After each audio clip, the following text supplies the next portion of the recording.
Anyway, let's jump into Romans 5, and we're gonna start strong, 1 through 2. Paul throws this out there right at the beginning, and man, he didn't see this coming because this is gonna jam me up. I'm gonna have a hard time getting just out of this verse alone. It says, therefore, having been justified by faith, we have peace with God through Jesus, through whom we also have access by faith into grace in which we stand, into this grace by which we stand. In these two verses, he talks about faith, peace, and grace. Stop. We're doing a whole series on just these two verses, and I need us to realize as Christians, because we forget this pretty quick, that when you came to Jesus, it took faith. It doesn't change once you become a Christian. Too often we come to Jesus through faith and then we trade it thinking now it's works. I got here believing, but to stay here I better work.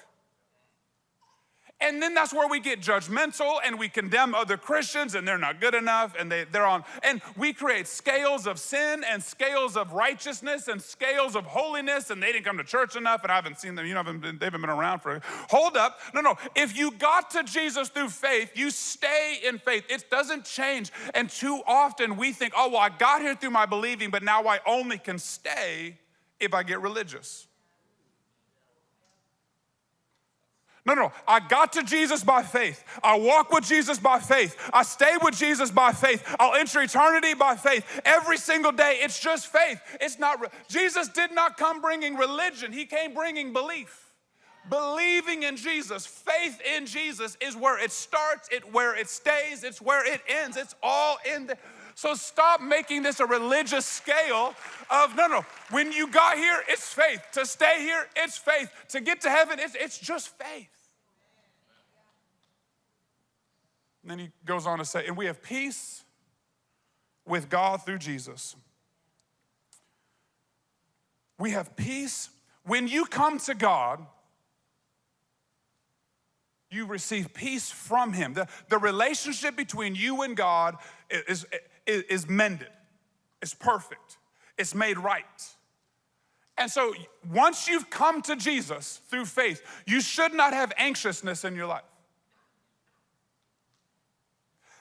Now I get it. There's stress on just work related and parenting and marriage, and but you should not be a person that carries stress or lives in depression or has anxieties. That's not who you are. You're someone saved by faith, and we have peace with God because of it. So you should be a person that walks in peace. Why? Because you serve the Prince of Peace. And so if you live in a realm of peace, what you doing without it? Because of Jesus, we have peace with God. Think about this for a second. If you went to court and you had done something heinous, you done something wrong, you knew, I'm in trouble, in real trouble.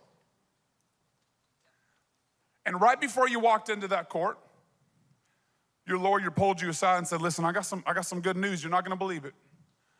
But for some reason, this judge really likes you. You're going to start to feel a little better about yourself. Like, okay, maybe there's some hope.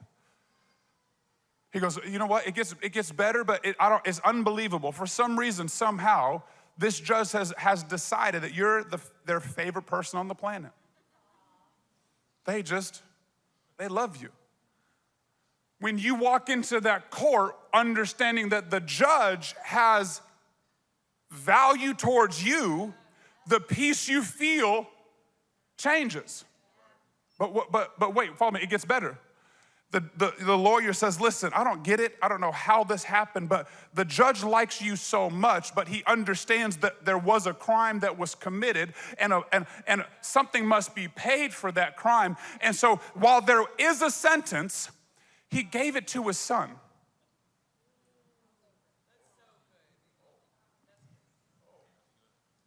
And so someone is serving the sentence and someone is paying the punishment. But for some reason, he really likes you. And so he gave the sentence to his son. And so today when you walk into that court, you can have peace knowing that between you and that judge, everything is right.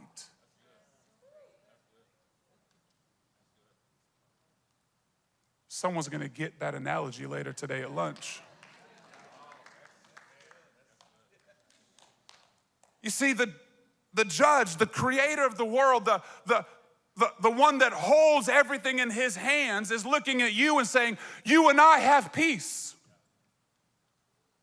And if you have peace with the judge of the world, then where is your anxiety coming from?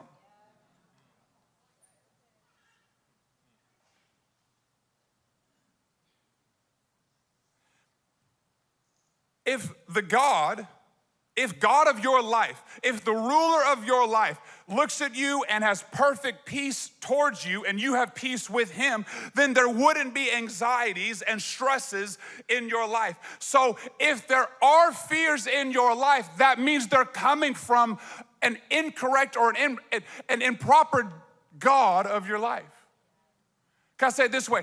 If there's fears and stresses in your life, you're serving the wrong God. You've made the wrong thing God of your life.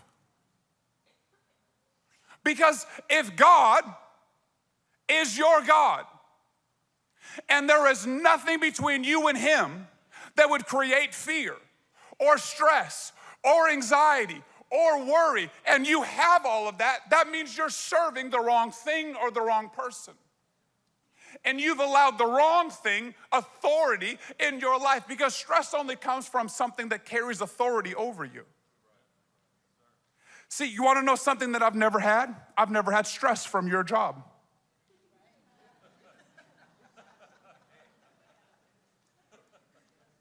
I've never had stress from your wife. I've never had stress from the politician that you campaigned for.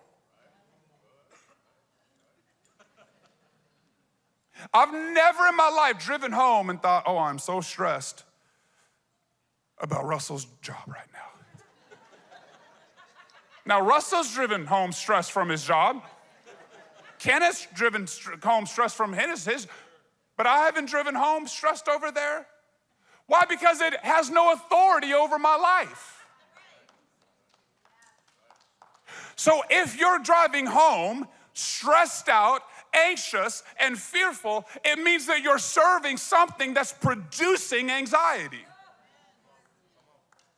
And you're not serving God. I love that song we sang today. He's the author of my story. Oh my, I've cried 2 services now. I'm like, Sam, would you chill out?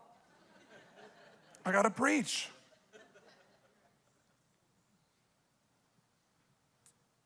So if you and God have peace, but you're not living in peace, then who are you serving?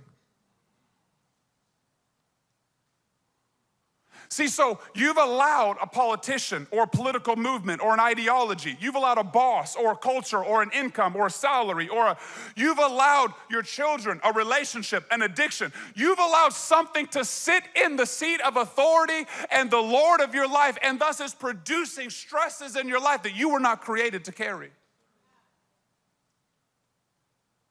Yeah, you can work hard and serve hard and be a great example and be a good steward, but you don't have to serve your boss as God, because you already have one, and that God you have peace with.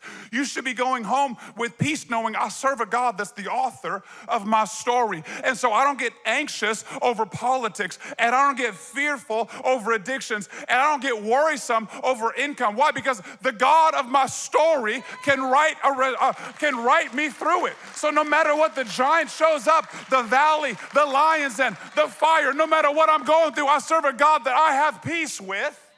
And so I'm not taking this fear home with me. Because of God, I have peace. And when I walk into that courtroom and I look at that judge, the price has been paid. So because I believe in Jesus, I have peace with God. And then it gets better. It gets better. Guys, we could have stopped there. Right? Like, that's fair. It's beyond fair to stop there. Paul goes, no, it gets better. And then you have access into this realm of grace. Catch this, church. I should sit down. I'm supposed to be teaching through this. I'm getting all worked up. I'm not. I know what's coming. Sorry, I just knew. I was like, that's not going to work. And then you have access into this grace. See, church, stop asking for grace and start living in grace. There's a difference between God, give me some grace, and he's like, I don't give it, you live in it. It's like asking for oxygen in the earth. It's just is there. It's where you're supposed to rule and reign. It's just part of who you are. And if you're waiting for God to give you grace, you'll never live the life that you were created to live. In fact, can I go as far as to say that you don't have the abilities to produce the desires that are in you? Because God created a margin between the best of you and the beginning of him. And that gap is only changed with grace.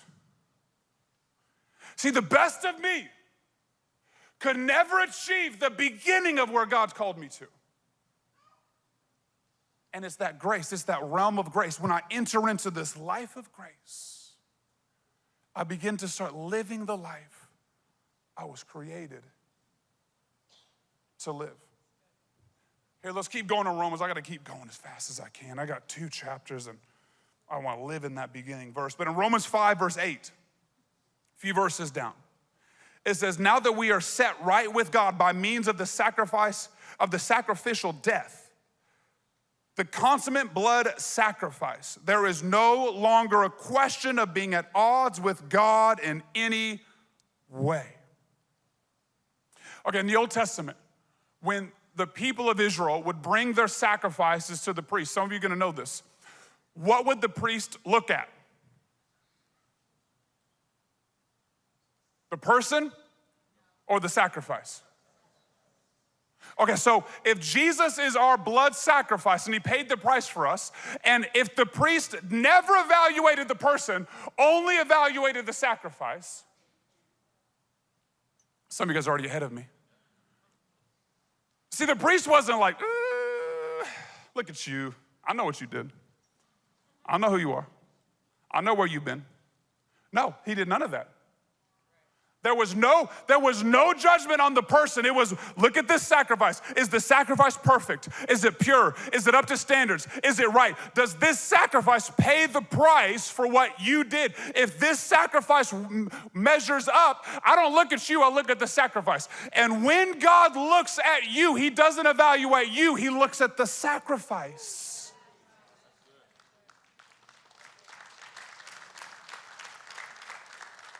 And so it's not your sins, and it's not your failures or your addictions. It's not your past. It's not the divorce. It's not the miscarriage. It's not the abortion. It's not the drugs. It's just Jesus. You go, oh yeah, but man, I was a bad sinner. Bless your heart for thinking you were that good. But you're not good enough. You're not good enough. Because God's not looking at you. He's looking at the sacrifice. And as long as that sacrifice is enough, he ain't looking at you. And so when you make a mistake, oh, I failed, and then you leave church because you're embarrassed and you're guilty and the devil's trying to beat you up for what you did. But you're like, man, real Christians would never do that. Real Christians would never say that. Real Christians would never look at that or watch that or say that or do that. You need to remind the devil that God is not looking at me, he's looking at Jesus, and I already got the perfect sacrifice. So I'm already righteous, and I'm already whole, and I'm already holy, and I'm already sanctified. I've already been set apart, not because of what I have done or could ever do, but because the sacrifice of Jesus will always be enough for me. God is looking at the sacrifice and saying, you look good, you look righteous, you look holy. You look like my son and my daughter. And you go, yeah, but. He's like,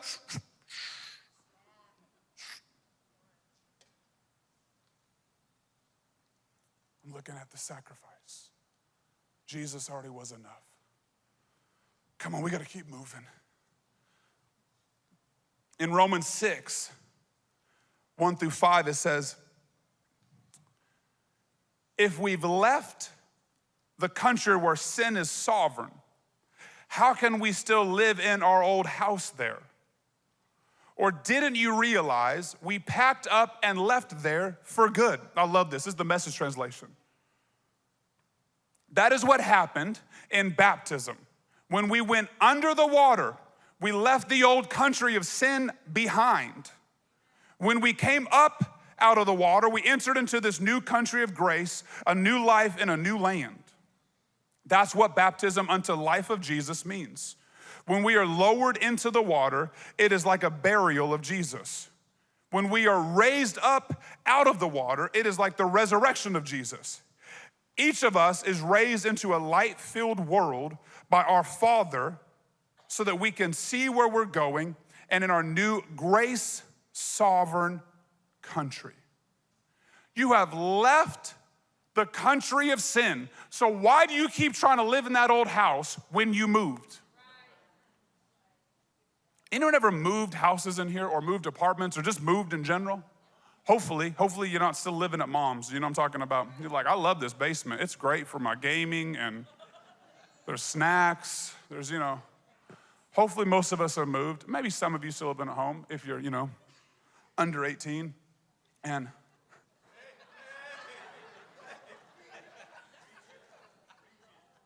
I'm kidding, 18 and a half. And you've left this sovereign. When you move, it'd be weird if you went back to the old house. Because like someone else is there. Like you just don't walk in like it's yours anymore. Yeah, I know where the bathroom is. Yeah, I'm good, we're good. I know where I'm headed. Like, whoa, this is not your house anymore. Paul is saying, don't you know that when you went underwater and you came up, you moved? You don't live there anymore. That addiction, that's not yours. You gotta cut that out. That way of talking, that's not your way anymore. Those actions, those are yours. Stop claiming my headache, my back pain, my issue, my anxiety, my depression, my ADHD. Would you cut it out? Well, you a doctor? No, I'm saved.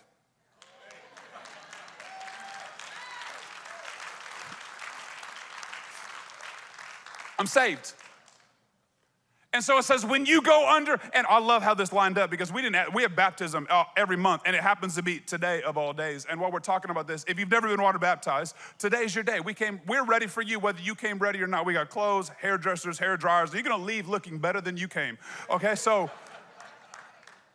today, if you've never been baptized, know that this is now your next step in the journey following after Jesus. And if you've been water baptized, let me remind you what it meant to you. That when you went under the water, it was like the burial of Jesus. And when you came out of the water, it's like you were made new in Jesus.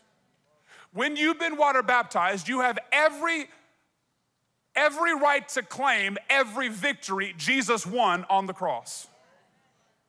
Can I say that again? Because I know you don't believe this. When you're baptized and you go underwater, according to Romans, you can claim every victory that Jesus claimed on the cross and in the grave. And when he rose from the grave, he left behind that sin nature and entered into a sovereignty of grace. And you have that new claim into that sovereign nation called grace. You're called to live there. So stop going back to that life of sin.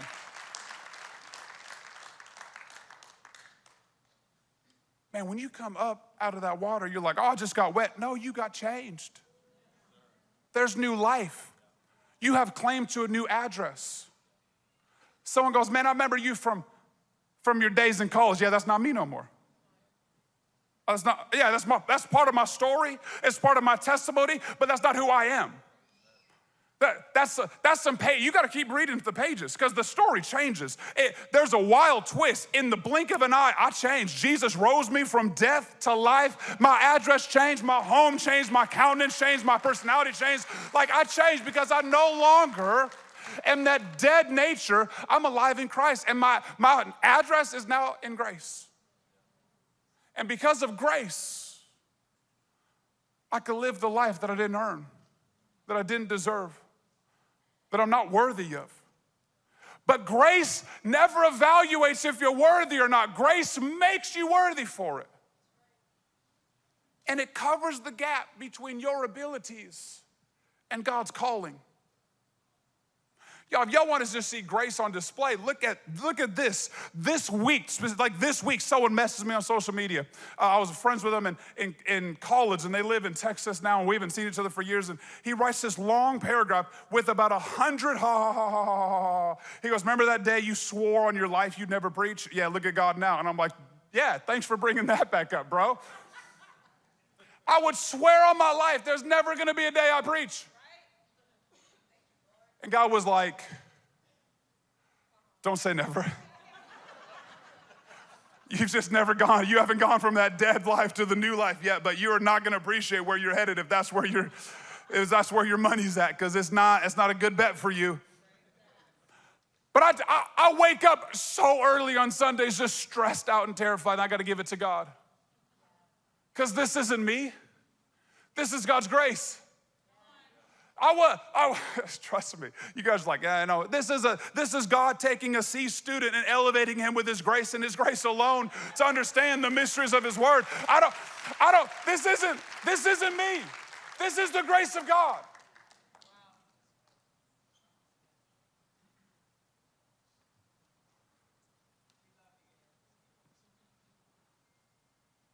Where are you supposed to be because of the grace of God?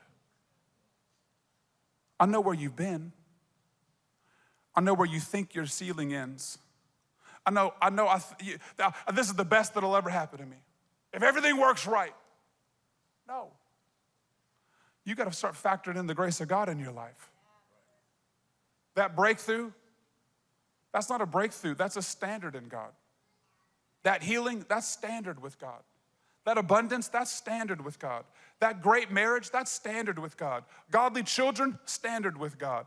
Peace beyond belief, standard with God. That's the grace realm that we're called to live. Where grace is now the ruler of my life. I'm no longer slave to the authority and the control and the power of sin. I now moved my address, and I no longer live with an address of sin. I live in the realm of grace. Not because I worked so hard to earn it and deserve it. Not because I could do all of this. Not because as long as you just give a mic to a preacher's kid, he knows how to preach.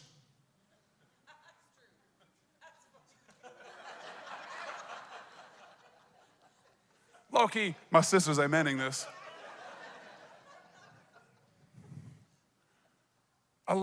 This is a soapbox, but I love when people go, oh, here's a good thought, that'll preach. And I'm like, yeah, go ahead, preach that for me real quick. Like, oh no, you could preach it. I'm like, yeah, it's not as easy as you say it is. That'll preach. I've heard about $1 for every time I got that. I'd have like 15 or 20 bucks, you know? Like, I'd have some money. This is the grace of God. And you are called to live with the grace of God on your life. Here, let's keep going. Here, Sam, can I get my band up here? Go with me to Romans 6, verse 12 through 14. Therefore, do not let sin reign in your mortal body, that you should obey in its lusts. And do not present your members as instruments of unrighteousness to sin, but present yourselves to God as being alive from the dead, and your members as instruments of righteousness to God. For sin shall not have dominion over you, for you do not live under the law of sin, but under grace. Do not let your instruments be used as instruments of unrighteousness, but as instruments of righteousness. Instruments. So we got a piano here. Sam was killing this earlier.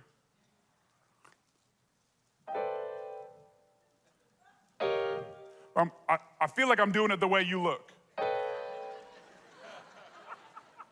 But it's not sounding very good. You know, I'm playing, I don't know, you hit a few whites and a black. No? How about these? No black? That's racist. Come on, Sam. We're a multicultural church. We got to play it all. Too far, Antoine? My bad. It was just there. It was low-hanging fruit. Guys, I told you I'm not supposed to be preaching, you know. Y'all messed around and gave me a mic. Okay. Sometimes you do too and you're in it. It doesn't help, it doesn't work. Me getting in, it didn't get any better. I'm so passionate about this and I think it's broken. I don't think it works right.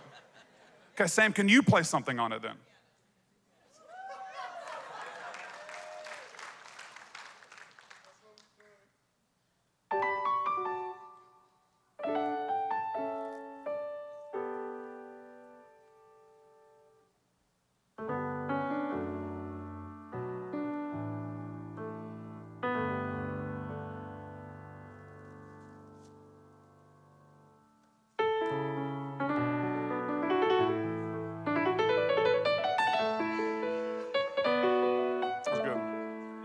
That's good.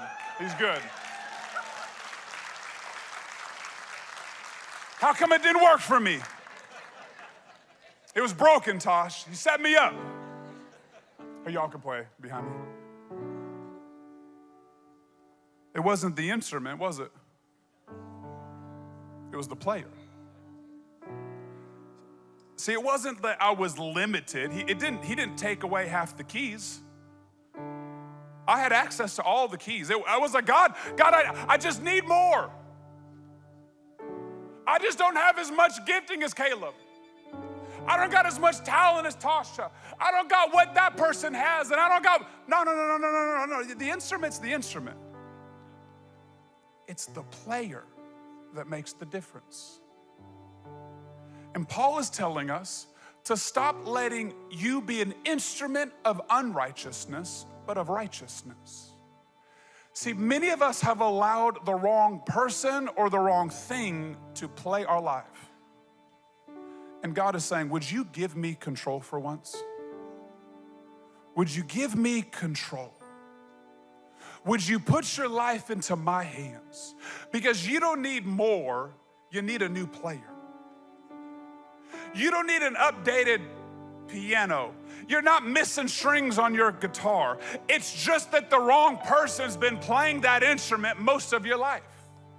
And so you've been making some messed up music, and that's not who you are, but the wrong player has been controlling your life. And so what you've been producing doesn't sound like what you were created to be.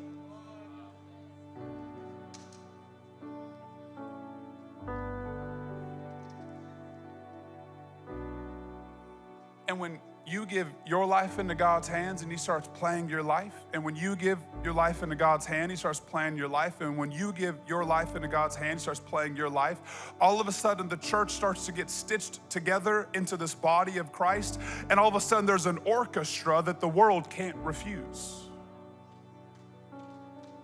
And there's a sound that comes from heaven that starts to radiate through your life, not just because of you, but because of the person next to you and the person next to them. And that whole row starts to be played like God, and all of a sudden there's a sound that comes from heaven because you're playing your part in the orchestra of the church. And all of a sudden there's a lighthouse in the northwest that darkness no longer can control, and darkness can't quench, and darkness can't overcome, because there's a noise coming out of your life that just starts to pull people in, because they're like, there's a grace that I'm starting to hear, and there's love that I'm starting to hear, and there's forgiveness that I'm starting to hear, and there's this realm of grace that I don't know what it is, but I gotta have it.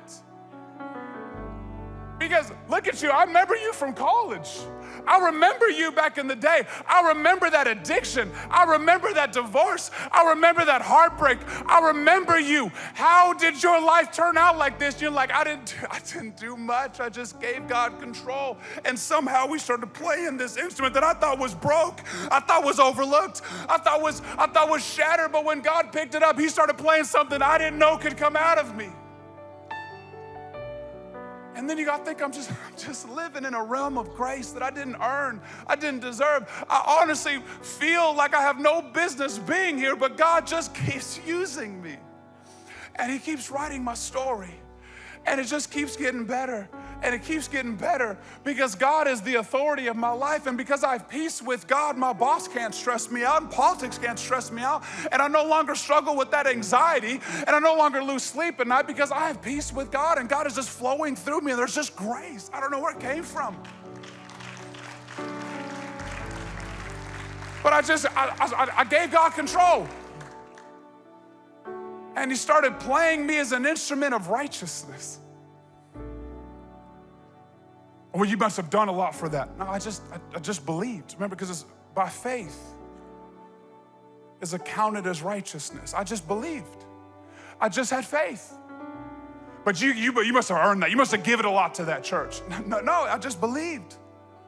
Well, you must serve a lot. Well, I do now, but I just believed. Well, you must be special. God has favorites, and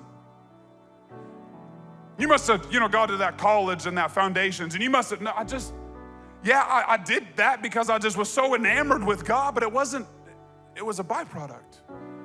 He just started playing this instrument, and the tune changed, and the sound changed, and the production changed, and everything just changed, and I did nothing but believe. And God started playing this instrument, and beauty came out of it. You are not too broken for God to make something beautiful from. You are not too addicted for God to turn your ashes into beauty.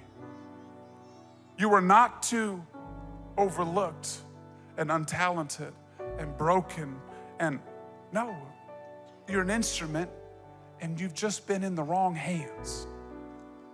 And when we give that instrument to God and he starts making the music that you were created to produce. Come on, with every head bowed and every eye closed.